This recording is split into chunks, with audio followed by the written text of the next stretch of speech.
Hello friends, welcome back to my channel. मैं हूं आपकी फ्रेंड वर्षा। फ्रेंड्स, आज की इस वीडियो में यहां पर हम बात करेंगे बिजनेस एनवायरनमेंट के क्वेश्चंस की। ये हमारा सेकंड पार्ट है। वीडियो आपको पसंद आए तो वीडियो को लाइक कीजिए, फ्रेंड्स के साथ शेयर कीजिए और किसी भी तरह की कोई भी क्वेरी हो तो ज़रूर बताइएगा। और अभी तक मेरे चैनल को सब्सक्राइब नहीं किया है तो प्लीज़ चैनल को सब्सक्राइब कर लीजिए और बेल आइकन पर क्लिक भी जरूर कीजिएगा, जिससे कि फ्यूचर की वीडियो का नोटिफिकेशन आप तक पहुँच जाए। नेक्स्ट स्टार्ट करते हैं वीडियो को। Which government introduce the concept of rolling plan, यानी रोलिंग प्लान जो है उसका कॉन्सेप्ट किस गवर्नमेंट के टाइम पीरियड में आया था, आपको ये बताना है, या किसने दिया था ये कॉन्सेप्ट। मनमोहन गवर्नमेंट, वाजपेयी, जनता या फिर राव। तो फ्रेंड्स, ये बहुत ही इंपॉर्टेंट है। 5 ईयर प्लान पढ़े हैं तो आपने इनको भी पढ़ा होगा, रोलिंग प्लान को। तो इसका जो राइट आंसर होगा वो होगा ऑप्शन नंबर सी, जनता गवर्नमेंट ने रोलिंग प्लान को इंट्रोड्यूस किया था। ठीक है। नेक्स्ट है Gate was born in India. अब गेट का जन्म कब हुआ था आपको ये बताना है। 1948, 1945, 1947 या फिर 1950। तो देखिए, इसका राइट आंसर होगा यहाँ पे ऑप्शन नंबर ए, जो कि 1948।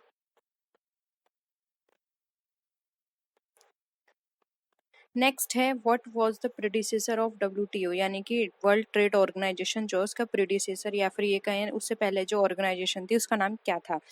गेट, IMF, ADB या फिर नन ऑफ द अबव। तो फ्रेंड्स, राइट आंसर है ए, गेट था उसका नाम, जिसको बोलते हैं general agreement on trade and tariffs. इसमें कुछ प्रॉब्लम्स थी, मतलब जो भी यहाँ पे ट्रेडिंग की जाती थी, जो आपस में कंट्रीज थी वो आपस में ट्रेड करती थी, तो किसी कंट्री के लिए कोई पॉलिसी लगाई जाती थी और कुछ कंट्रीज के लिए कोई और, यानी कि हर सबके लिए, सब कंट्रीज के लिए अलग अलग नॉर्म्स थी, अलग अलग कंडीशंस थी। तो इससे ना जो वीक कंट्रीज होती थी उनको प्रॉब्लम होती थी। तो इन सब चीज़ों को रिमूव करने के लिए WTO आया। WTO में चीज़ को लिबरल किया गया और हेल्दी एनवायरनमेंट क्रिएट किया गया, सारी चीज़ों में ट्रांसपेरेंसी रखी गई और एक वहाँ पे प्रोसीजर कहें या फिर हम ये कह सकते हैं नॉर्म्स बनाए गए, जिसके बेस पर कंट्रीज को ट्रेड करने में आसानी हुई। ठीक है। तो यहाँ पे जो गेट जो है वो प्रीडिसेसर है WTO का। नेक्स्ट है in which year WTO was formulated. अब WTO कब इस्टेब्लिश किया गया था, 1995, 1948, 1991 या 1998। Right answer option number A, 1995 में WTO को फॉर्मुलेट किया गया था। नेक्स्ट आते हैं FEMA was passed in the year. अब फेमा जो है फॉरेन एक्सचेंज मैनेजमेंट एक्ट, ये कब पास हुआ था, 1999, 1989, 2000 या फिर 1997। तो फ्रेंड्स, का राइट आंसर है यहाँ पे ऑप्शन नंबर ए, 1999। एक और चीज़ याद रख लीजिए, फेमा को रिप्लेस कर दिया गया किससे, इसको रिप्लेस किया गया फेरा से। ठीक है। नेक्स्ट है dash refers to the regulation of credit for specific purpose और ब्रांचेस ऑफ इकोनॉमिक एक्टिविटी, यानी कि ऐसी कौन सी चीज़ है जो कि हमारे स्पेसिफिक पर्पस के क्रेडिट के लिए रेगुलेट की जाती है, रेगुलेशन का काम करती है और इकोनॉमिक एक्टिविटी की ब्रांचेस में भी ये हेल्प करती है। यानी कि हम एक तरह से बात करें तो जो भी हमारे स्पेसिफिक पर्पस हैं या उनकी जो ब्रांचेस हैं उनके क्रेडिट का रेगुलेशन करना किसका काम होता है, credit control, selective control, bank control या फिर नन ऑफ दीज। तो देखिए, यहाँ पे स्पेसिफिक पर्पस की बात की जा रही है, तो यानी स्पेसिफिक पर्पस है तो सेलेक्टिव कंट्रोल होगा। किसी पर्टिकुलर चीज़ के लिए जब हम कोई कंट्रोल करते हैं तो सेलेक्टिव कंट्रोल बोलते हैं। इसलिए यहाँ पे ऑप्शन बी राइट आंसर होगा, स्पेसिफिक पर्पस के लिए किया जा रहा है तो यहाँ पे राइट है सेलेक्टिव कंट्रोल। नेक्स्ट है सेज स्टैंड्स फॉर। अब सेज जो है वो उससे क्या कहा जाता है, special economic zone, special export zone, specially backward zone या फिर नन। तो फ्रेंड, राइट आंसर है ऑप्शन नंबर, यहाँ पे अगर हम बात करें तो इसका राइट आंसर हो जाएगा ऑप्शन नंबर ए, जो कि हमारा स्पेशल इकोनॉमिक जोन।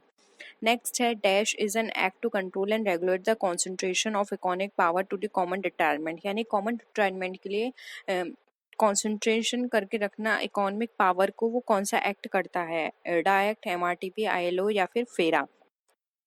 तो फ्रेंड्स, अगर हम बात करें इकोनॉमिक पावर को कॉन्सेंट्रेट करने की और रेगुलेट करने की, तो ये काम था MRTP का।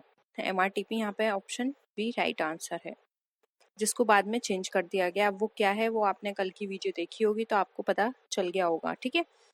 नेक्स्ट है consumer protection act was came in force. अब कंज्यूमर प्रोटेक्शन एक्ट जो है वो कब आया था, 1985, 1986, 1999 या फिर 1989। तो राइट आंसर है ऑप्शन नंबर बी, 1986 में कंज्यूमर प्रोटेक्शन एक्ट आया था। नेक्स्ट क्वेश्चन पे आते हैं। Dash consist of economic condition, economic policies, industrial policies and economic system, यानी कि आर्थिक स्थितियों, आर्थिक नीतियों, आर्थिक औद्योगिक नीतियों और आर्थिक प्रणाली में मिलकर जो सारी चीज़ें काम करती हैं उसको हम क्या बोलते हैं? Business environment, economic environment, natural environment या फिर नन। तो देखिए फ्रेंड्स, यहाँ पे सारी चीज़ें जो हैं वो किससे कंसर्न है? इकोनॉमी से कंसर्न है कंडीशन, पॉलिसी इकोनॉमिक से कंसर्न है, industrial policy and economic system, यानी सारे हमारी इकोनॉमी से रिलेटेड कंपोनेंट्स हैं। तो इसके लिए जो वर्क करेगा वो होगा हमारा इकोनॉमिक एनवायरनमेंट। और अगर इसकी जगह हमारा business condition, business policy, business system की बात करते हैं तो वहाँ होता है बिजनेस एनवायरनमेंट। ठीक है, इकोनॉमी से कंसर्न है ये सारी चीज़ें, इसलिए इकोनॉमिक एनवायरनमेंट यहाँ पे हमारा राइट आंसर हो जाएगा। नेक्स्ट क्वेश्चन है, Indian economy is an example of. अब जो इंडियन इकोनॉमी है वो किसका एग्जाम्पल है? Capitalist economy, closed economy, mixed economy या फिर नन ऑफ दी। तो ये आप सबको पता होगा, बहुत ही कॉमन क्वेश्चन है और इस तरह के क्वेश्चंस पूछ लिए जाते हैं। ठीक है, तो इंडियन इकोनॉमी जो है वो हमारी मिक्स्ड इकोनॉमी है। ठीक है,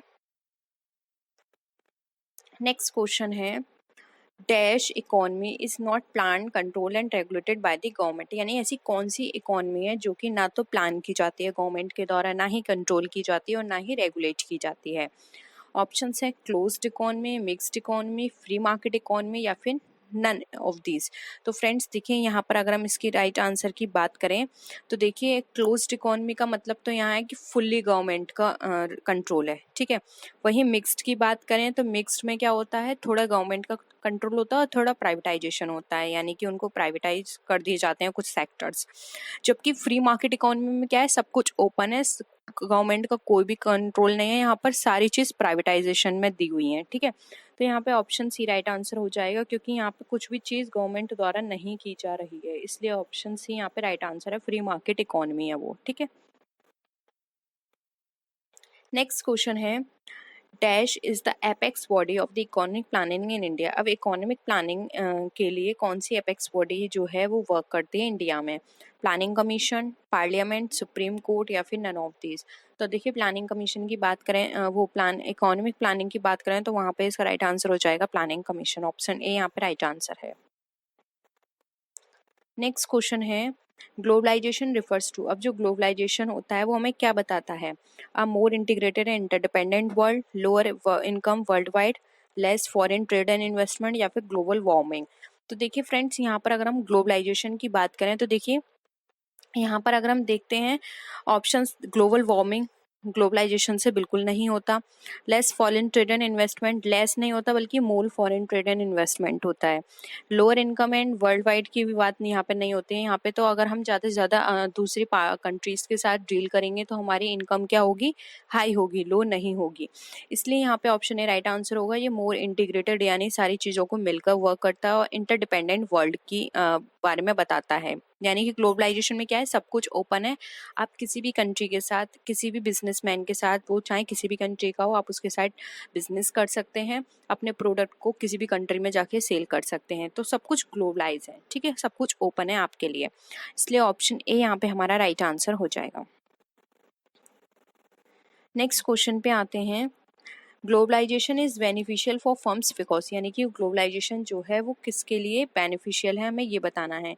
it protects them against foreign competition, ये हमें फॉरेन कंपटीशन से प्रोटेक्ट करता है।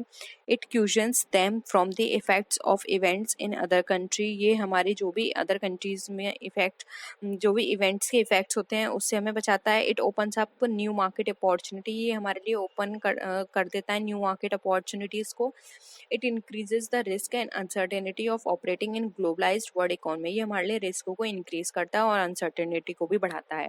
तो देखिए, अगर हम ग्लोबलाइजेशन के बेनिफिशियल की बात करें तो यहाँ पे इसका राइट आंसर हो जाएगा option number C, it open ups new market opportunity. अब ग्लोबलाइजेशन से क्या होता है, हमारे लिए नए मार्केट ओपन हो जाते हैं।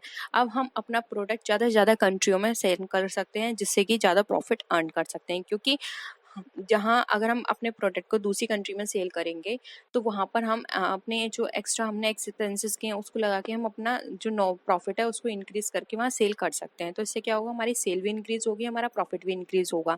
तो ये हमारे लिए एक न्यू मार्केट अपॉर्चुनिटी की तरह वर्क करता है, इससे हमको एक नया मार्केट मिल जाता है अपने प्रोडक्ट को सेल करने का।